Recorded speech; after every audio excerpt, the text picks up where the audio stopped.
창세기 41장입니다. 41장의 제목은 바로왕의 꿈 해석입니다. 만 2년 후에 바로가 꿈을 꾼즉 자기가 나일 강가에 서 있는데, 그러니까 관원장의 꿈을 해석해 주고 2년이 지났습니다. 그러니까 아마 포기를 했을 겁니다. 관원장한테 내가 억울하게 와 있으니까 바로왕한테 가서 좀 얘기 좀 해주세요 그랬는데, 이 술 맡은 관원장이 잃어버렸죠. 그리고 2년이 지났기 때문에 아마 요셉도 잃어버렸을 텐데요. 하나님의 때가 차야 되는 겁니다. 여기서 보면 바로왕 그러는데, 이 바로는 직명이 있죠. 한국은 대통령이라고 그러고 캐나다는 수상이라고 그러죠. 높은 사람을. 그래서 이 바로는 고유명사는 누군지 잘 모릅니다. 그리고 이집트 역사를 얘기하자면 한이 없이 길기 때문에 그냥 넘어가는데요. 이 바로는 그러니까 정치적인 그런 왕의 직함입니다.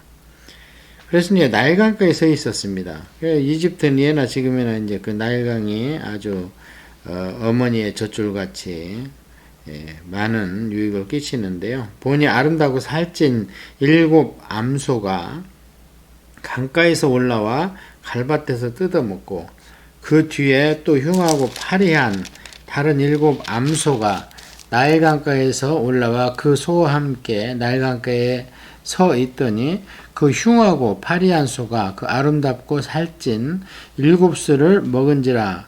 바로가 곧 깨었다가, 자, 그리고 여기서 보면은요, 이게 지금 물리적으로는 맞지 않죠. 이론적으로는. 왜냐하면 뚱뚱한 살찐 소를 파리하고 빼짝 마른 소가 먹어 치워버렸는데, 이게 이제 꿈이니까 가능한 거지. 실제로는 이런 일이 일어날 수 없죠.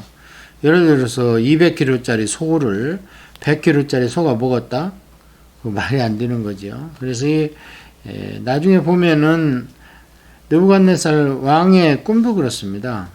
그 어떻게 거꾸로 되어 있죠. 그, 문, 동, 흙 이렇게 되어 있는데, 위에서 머리, 그 다음에 가슴, 배, 다리 이렇게 되어 있는데, 금이 제일 무겁잖아요. 그러니까 그런 동상은 물리적으로 이 땅에 서 있을 수가 없는 거죠. 마찬가지로 이제 꿈이기 때문에 그런 일이 벌어집니다. 다시 잠이 들어 꿈을 꾸니 한 줄기에 무성하고 충실한 7 이삭이 나오고, 그 후에 또 가늘고 동풍에 마른 7 이삭이 나오는데, 그 가는 7 이삭이 무성하고 충실한 7 이삭을 삼킨지라. 바로가 깬즉 꿈이라. 이것도 마찬가지죠. 물리적으로는 잘 맞지 않는 얘기지만 꿈이기 때문에 그런 일이 일어난 겁니다. 그래서 이제 이 동풍은 많이 나와요. 앞으로도 출애굽할 때도 나오고 이러고 나오는데, 이게 이제 지중해 쪽에서 돌아오고, 또 그 사막, 아라비아 사막 쪽에서 불어오는 아주 그냥 40도, 45도 정도 올라가는 해풍과 사막풍을 얘기하는 건데요. 그래서 그것 때문에 이제 파리한 입이 있었는데, 자, 이거는 이제 이집트는 나일강이 젖줄이고 또 그 강물로 인해서 농산물을 하는데, 하여튼 이제 왕이니까 그 큰 하수 이제 큰 강이라 그 뜻인데요. 나일강에서 그런 일이 벌어졌는데, 이게 이제 가만히 생각해보면 기가 막힌 거예요. 그러고 이제 무슨 예지적인 꿈 같은 경우에는 꾼 사람한테도 바로 이제 직감으로, 이건 보통 꿈이 아니구나. 이런 생각이 들죠. 이제 엄마들 태몽 같이 이제 그런 생각이 들어서, 아침에 그의 마음이 번민하여 사람을 보내어 애굽의 점술가와 현인들을 모두 불러 그들에게 그의 꿈을 말하였으나 그것을 바로에게 해석하는 자가 없었더라. 해석은 했겠죠, 서로. 근데 해석이 일맥상통하지가 않는 거예요. 그러니까 그러면 다 틀렸던데 그중 하나가 맞는데, 그 맞는 걸 어떻게 가려내겠어요? 그래서 이제 도저히 그것들을 믿을 수가 없다. 이제 그 광경을 술 맡은 관원장이 바로에게 말하여 이르되, 내가 오늘 내 죄를 기억하나이다. 바로께서 종들에게 도와사 나와 떡 굽는 관원장을 친위대장의 집에 가두셨을 때에 나와 그가 하룻밤에 꿈을 꾼즉 각기 뜻이 있는 꿈이라. 그곳에 친위대장의 종 히브리 종된 히브리 청년이 우리와 함께 있기로 우리가 그에게 말하며 그가 우리의 꿈을 풀되 그 꿈대로 각 사람에게 해석하더니 그 해석한 대로 되어 나는 복직되고 그는 매달렸나이다. 그때도 이제 내가 하는 게 아니고 하나님이 합니다. 그렇게 요셉이 얘기했는데 어쨌든 사람을 통해서 하니까 요셉 이야기만 전해줍니다. 이에 바로가 사람을 보내 요셉을 부르매 그들이 급히 그를 옥에서 내놓은지라. 요셉이 곧 수염을 깎고 그의 옷을 갈아입고 바로에게 들어가니 바로가 요셉에게 이르되 내가 한 꿈을 꾸었으나 그것을 해석하는 자가 없더니 들은즉 너는 꿈을 들으면 능히 푼다 하더라. 요셉이 바로에게 대답하여 이르되 내가 아니라 하나님께서 바로에게 편안한 대접을 하시리이다. 줄쳐야 됩니다. 이게 요절입니다. 뭐를 하면은 이제 보통 나를 못 드러내서 안달이죠, 사람은. 그런데 여기 보면 드디어 요셉이 이제는 훈련 받을 대로 받고 정말 사람의 힘으로 어떻게 할 수 없고 아주 포기한 상태로 힘이 이제 없었고 누글누글해지고 나는 다 죽고 하느님만 나타납니다. 그러니까 여기서도 바로 그러잖아요. 제가 아닙니다. 하나님께서 하시는 겁니다. 이게 바로는 이제 그 당시에는 이제 온이라는 도시에 있었죠. 그 왕궁이. 그리고 라신을 섬깁니다. 거기서는. 라신이 뭐냐면 태양신이죠. 그래서 그 이집트 역사를 잘 보면 그 태양신의 라신의 제사장이 왕도 우물딱주물딱 했었어요. 그런데 그것이 나중에 바로 왕 중에 한 명이 마음에 안 드는 거예요. 그래가지고 이제 겸직을 하게 됩니다. 그러면은 이제 종교고 정치고 떡종으로듯이 하니까 힘이 세지죠. 그런 제사장과 정치적인 통치자인 왕과 대결이 있었는데 나중에 이제 바로라는 이름을 얻기 위해서 제사장직도 함께 하면서 그때 생긴 것들이 뭐 피라미드이고 막 이렇습니다. 내가 여기서만 왕이냐? 죽어서도 왕이다. 뭐예요? 종교적인 최고 지도자가 되는 것도 공표한 거죠. 바로가 요셉에게 이르되 내가 꿈에 나일강가에 서서 보니 살짝 아름다운 일곱 암소가 나일강가에서 올라와 갈밭에서 뜯어먹고 그 뒤에 또 약하고 심히 흉하고 파리한 일곱 암소가 올라오니 그같이 흉한 것들은 애굽 땅에서 내가 아직 보지 못한 것이라. 그 파리하고 흉한 소가 처음에 일곱 살찐 소를 먹었으나 먹은 듯 하지 아니하고 여전히 흉하더라. 내가 곧 깨었다가 다시 꿈에 보니 한 줄기에 무성하고 충실한 일곱 이삭이 나오고 그 후에 또 가늘고 동풍에 마른 일곱 이삭이 나더니 그 가는 이삭에 좋은 일곱 이삭을 삼키더라. 내가 그 꿈을 점술가에게 말하였으나 그것을 내게 풀이하여 주는 자가 없느니라. 요셉이 바로에게 아뢰되 바로의 꿈은 하나라. 하나님이 그가 하실 일을 바로에게 보이심이니이다. 일곱 좋은 암소는 일곱 회요 일곱 좋은 이삭도 일곱 회니 그 꿈은 하나라. 그 후에 올라온 파리하고 흉한 일곱 소는 7년이요 동풍에 말라 속이 빈 일곱 이삭도 일곱 해 흉년이니 내가 바로에게 이르기를 하나님이 그가 하실 일을 바로에게 보이신다면 이것이라.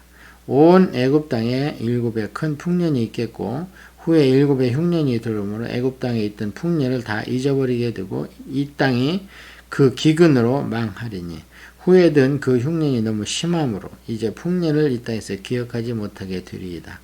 바로께서 꿈을 두 번 겹쳐 꾸신 것은 하나님이 이 일을 정하셨습니다. 하나님이 속히 행하시리니 이제 바로께서는 명철하고 지혜 있는 사람을 택하여 애굽 땅을 다스리게 하시고 바로께서는 또 이같이 행하사 나라 안에 감독관을 두어 그 일곱 해의 풍년에 애굽 땅에 5분의 1을 거두되 그들로 장차 올 풍년의 모든 곡물을 거두고 그 곡물을 바로의 손에 돌려 양식을 위하여 각 성읍에 쌓아 두게 하소서. 이와 같이 그 곡물을 이 땅에 저장하여 애굽 땅에 임할 7해 흉년에 대비하면서 땅이 이 흉년으로 말미암아 망하지 아니하리이다.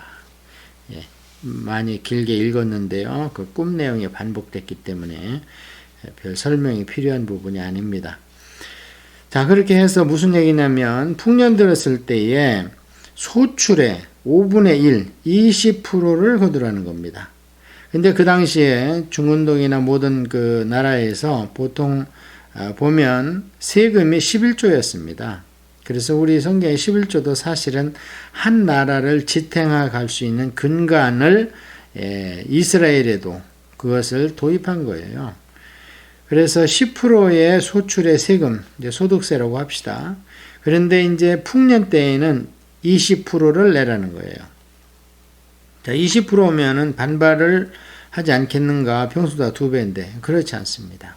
너무나 풍년이 들기 때문에 20%를 내도 충분히 백성들한테 불만이 없을 정도로 충분한 소출이 있었습니다. 그래서 그것을 20%를 거두어서 이제 여러 군데에 곡물창고를 지어가지고 그걸 쌓아놓자. 이게 지혜입니다. 세상의 사람들한테는 지식과 지혜가 있습니다. 지식이 많은 가운데에서 지혜가 나오면 참 좋겠죠. 그러나 지식이 없는 곳에서도 지혜는 나오는 겁니다.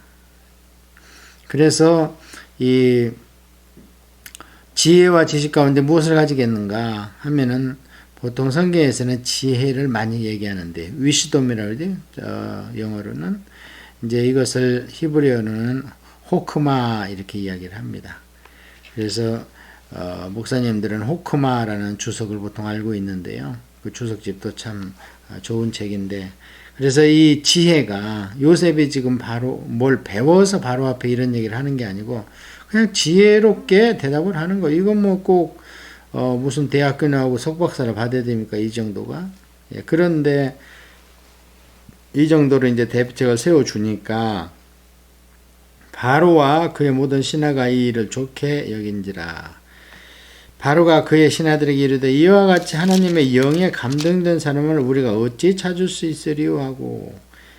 바로가 하나님을 많은같이 얘기했는데 아는 게 아닙니다. 다신자고 우상숭배자고 이방 종교자죠. 바로는. 그러니까 하나님도 이제 여기서 하나님 하니까 우리는 그냥 우리가 알고 있는 여호와 하나님을 바로 떠올리는데, 이 여호와 하나님한테 이 하나님이라는 자기 나라 말에 고유명칭을 명사를 붙여준 민족 우리밖에 없습니다. 영어 성경 보면 그냥 대문자 가시고 귀신들을 얘기할 때는 소문자로 god에서 조그만하게 이렇게 쓰는 거예요. 그래서 히브리언들도 여호와 이게 고유명사 아닙니까? 그렇기 때문에 우리나라는 참 복받은 나라죠. 여기서도 바로가 이제 쉽게 얘기하면 너와 같이 이렇게 큰 신은 내가 본 적이 없고 너가 믿는 그 신에 이렇게 큰 신에 감동돼서 유용하게 이렇게 영감을 주고 하는 그런 신에 감동된 자 같으면 내가 너를 참 신뢰하겠다. 어떻게 너 같은 사람을 찾겠냐. 점성술사하고 여기 지혜자들 많이 모아있는데 그들은 뭐 지금 하나도 너의 버금갈 수도 없는 것이다. 그렇게 얘기를 하는 거죠. 요셉에게 이르되 하나님이 이 모든 것을 네게 보이셨으니 너와 같이 명철하고 지혜 있는 자가 없도다. 너는 내 집을 다스리라. 내 백성이 다 내 명령에 복종하려니 내가 너보다 높은 것은 왕좌뿐이니라. 하루아침에 꿈 하나 맞추고 나가지고 그냥 총리가 돼버렸습니다. 뭐 하다못해 일개 대한민국 일개 판검사가 되려도 몇 년을 그냥 머리를 싸매고 육법전선을 달달 외우고 이래야지 될까 말까 한데, 그러고 나서도 그냥 판검사 정도인데 여기는 하나님이 함께 하니까 꿈 한 번 맞추고 대번에 그냥 국무총리가 돼버렸는데, 지금 국무총리는 저리 가라죠. 왜냐하면은 거의 왕권을 대리하기 때문에. 자, 그래서 바로가 또 요셉에게 이르되 내가 너를 애굽의 온 땅의 총리가 되게 하노라 하고 자기 인장 반지를 빼어 요셉의 손에 끼우고 그에게 세마포옷을 입히고 금사슬을 목에 걸고 자기에게 있는 버금수레에 그를 태우며 무리가 그의 앞에서 소리 지르기를 엎드리라 하더라. 바로가 그에게 애굽 전국을 총리로 다스리게 하였더라. 인장반지는 한국으로 얘기하면은 옥쇠죠, 옥쇠. 이거를 꽝 찍어야 이제 모든 것이 권위를 받는 것 아닙니까? 모든 정책이나 문서가. 버금수레라는 것은 두 번째 좋은 수레예요. 버금 간다 그런 얘기를 하잖아요. 너 나하고 버겨볼래? 이거 뭐예요? 두 번째. 그래서 이제 온 나라의 총리가 됐습니다. 그가 요셉의 이름을 사브낫 바네아라 하고 또 온의 제사장 보디베라의 딸 아스낫을 그에게 주어 아내로 삼게 하니라. 요셉이 나가 애굽 온 땅을 순찰하니라. 사브낫 바네아라는 것은 세상을 구원했다 그런 뜻입니다. 세상의 구원자 이런 뜻입니다. 온의 제사장이라고 그랬죠. 이 온의 제사장은 이제 그 당시에 수도입니다. 그러니까 이스라엘 민족이 나중에 모여 살게 되는 고센 상박주 델타 지방보다 한참 중심부로 가 있는 그 온이라는 거기요. 라신을 그때 섬겼습니다. 이제 라신은 태양신입니다. 그러니까 이 제사장도 상당히 권위가 있죠. 그리고 지금 요셉이 꿈을 맞추고 이러니까요. 자기 딴에는 자기 나라에 무슨 점성술사나 지혜자같이 이 정도 이제 반열인 줄 알고 제사장의 딸을 이제 주었습니다. 이름도 이렇게 갈았어요. 근데 나중에 보면 이름을 뭐 붙여주는데 어떡하겠어요. 그 싫습니다. 할 수 있습니까? 그냥 마음대로 하세요. 이렇게 얘기한 것 같고 나중에 요셉이 자기 아들 이름을 므낫셋과 에브라임 이렇게 짓는 걸 볼 때 요셉은 상관하지 않습니다. 므낫셋과 에브라임은 이게 히브리 이름이거든요. 자기 아들들 이름은. 그러니까 이 요셉은 자기 나라 문화와 언어를 상당히 자랑스럽게 여겼던 것 같습니다. 요셉이 애굽 왕 바로 앞에 설 때에 30세라 그가 바로 앞을 떠나 애굽 온 땅을 순찰하니 자 이제 13년이 지났습니다. 17의 종으로 팔려가지고 이제 13년이 지났는데요. 보면은 그럼 계산하면 이제 뻔하잖아요. 무슨 얘기냐면은 보디발의 아내 사건 이후에 2년 동안 그 왕의 감옥에 있었기 때문에 그러면 이제 보디발 집에서 한 10년 정도 봉사했다 그렇게 우리가 볼 수 있는 거예요. 드디어 이제 13년이 지나니까 30세에 총리가 됐습니다. 이게 30세는 히브리인 이 성경의 구약 읽을 때 상당히 중요한 숫자죠. 이게 드디어 무슨 사역을 시작하는 나이가 되는 겁니다. 30이. 예수님도 30세쯤 되었더라. 이렇게 이야기를 하고 레위기의 제사장도 25세에 임명을 받으면 한 5년을 인턴을 합니다. 그리고 30세 되면은 정식으로 제사장으로 심으로 시작하는 것을 우리가 볼 수 있고요. 자, 그래서 이제 왕이 됐는데 13년 동안 연단 끝에 왕이 아니라 총리가 됐는데 13년 끝에 이제 총리가 됐습니다. 자, 제가 여기서 놀라운 것은 어쩌면 이렇게 하나님한테 감동돼 가지고 1.1의 의심도 없이 만약에 이제 이게 만약에 풍년 흉년이 안 되면요 요셉은 그냥 죽는 겁니다. 그런데 이 얼마나 확신이 있으면 그 앞으로 14년간을 7년 14년간을 꼼짝없이 바로 옆에 있어야 되는데 그냥 딱 당당하게 총리로 임관을 받는 겁니다. 이게 정말 하나님과 얼마나 교통교제하고 하나님에 대한 신뢰가 있다면 이 정도 이렇게 확신 있게 바로 옆에서 그 일이 일어나는 것을 겪는데 조금도 의심이 없는지 참 대단하지요. 이게 믿음인데 이 믿음이 이제 이게 행위로 현실로 나타나는 거 아닙니까?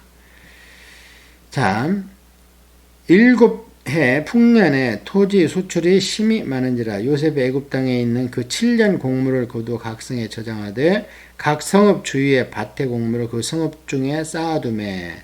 그러니까 서울로 다 실어 날른 게 아닙니다. 나중에 이제 확신이 있기 때문에 각 지방에 전라도면 전라도, 경상도면 경상도 각 곳에 곡물 창고가 있어야 백성들한테 그걸 풀어주기가 쉬울 거 아닙니까? 자, 그래서 각 지방에 이제 그 곡물 창고를 놔두고 쌓아둔 곡식이 바다 모래같이 힘이 많아 세기를 그쳤으니 그 수가 한이 없음이었더라. 흉년이 들기 전에 요셉에게 두 아들이 나되 곧 온의 제사장 보디베라 아스낫이 그에게 낳은지라. 그러면은 7년 전에 두 아들을 다 생산한 겁니다. 요셉이 그의 장남의 이름을 므낫셋이라 하였으니 하나님이 내게 모든 고난과 내 아버지 온 집안일을 잊어버리게 하셨다 하며 차남의 이름을 에브라임이라 하였으니 하나님이 나를 내가 수고한 땅에서 번성하게 하셨다 함이었더라. 예, 이게 히브리 이름이라는 거예요. 그러니까 그 애굽 나라의 이름을 따르지 않고 자기 나라 히브리 이름을 쳤는데요. 므낫셋이라는 뜻은 거기 나와 있습니다. 잊어버리자, 망각하자.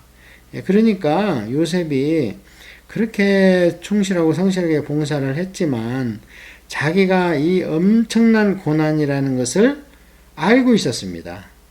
그래서 이 모든 고난을 잊게 하시는구나. 꼬무락거리는 므낫셋 갓난에게 손가락을 만지작거리면서 이제 아빠로서 모든 13년의 고난을 이제 잃어버린 거예요. 그런데 하나님은 거기에 하나를 더 줬어요. 더 주니까 이제 뭐라 그러냐? 여기 나와 있죠? 번성한다. 번창한다. 이게 에브라임입니다.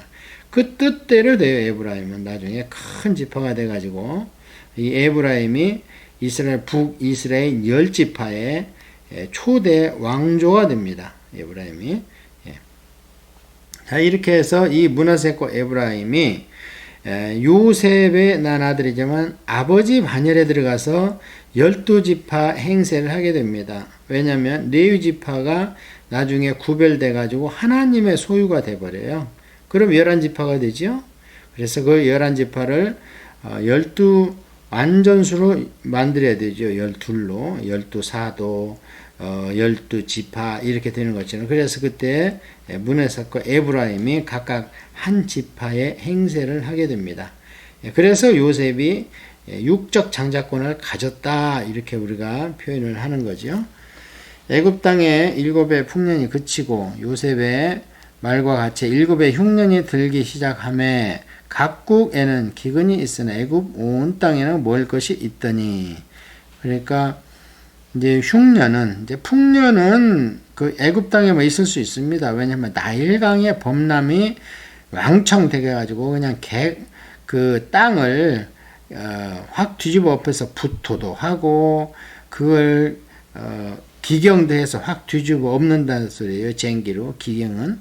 그래가지고 풍년이 충분히 거기만 들 수 있습니다. 그러나 흉년은 그 중근동 일대에 완전히 흉년이 드는 겁니다. 그래서 애굽 온 땅이 굶주림의 백성이 바로에게 부르짖어 양식을 구하는지라. 바로가 애굽 모든 백성에게 이르되 요셉에게 가서 그가 너희에게 이르는 대로 하라 하니라.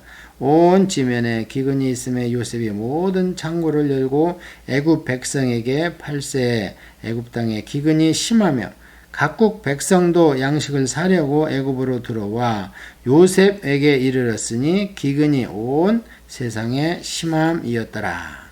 그래서 41장은 총려화된 요셉인데요.